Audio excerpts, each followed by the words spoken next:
ஒரு கங்காருவின் பின்னங்கால்களின் ஒற்றை உதை ஒரு மனிதனை கொல்லும் அளவிற்கு சக்தி வாய்ந்தது. ஆனால் கங்காருக்கள் பெரிதாக சண்டையிடுவதில்லை. கங்காருக்களின் கர்ப்பகாலம் 5 வாரங்கள் ஆகும். இதன் பிறகு அவை ஜோயி எனப்படும் ஒற்றை குட்டியை பெற்றெடுக்கின்றன. இவை ஒரு திராட்சையை விட சிறிதாக இருக்கின்றன. இவை தாயின் பையுக்குள் பல மாதங்கள் இருந்து பெரிதாக வளர்ந்த பிறகு மட்டுமே வெளிவருகின்றன.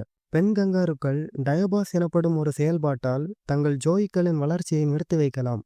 உணவு பற்றாக்குறையாக இருக்கும்போது இதனை பெண் கங்காருக்கள் செய்கின்றன.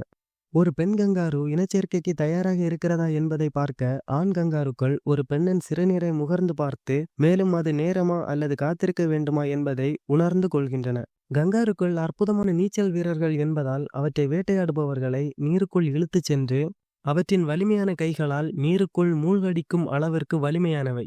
கங்காருக்கள் உயிர் வாழ அதிக தண்ணீர் தேவைப்படுவதில்லை. உண்மையில் அவை ஒரு சொட்டு தண்ணீர் கூட குடிக்காமல் பல மாதங்கள் தொடர்ந்து உயிர் வாழ முடியும். அவற்றின் நீண்ட பாதங்கள் மற்றும் பெரிய வால்கள் காரணமாக கங்காருக்களால் நடக்கவோ அல்லது பின்னோக்கி குதிக்கவோ முடியாது. 2020ஆம் ஆண்டு நிலவரப்படி 42.8 மில்லியனுக்கும் அதிகமான கங்காருக்கள் காடுகளில் இருப்பதாக அரசாங்கம் மதிப்பிட்டுள்ளது.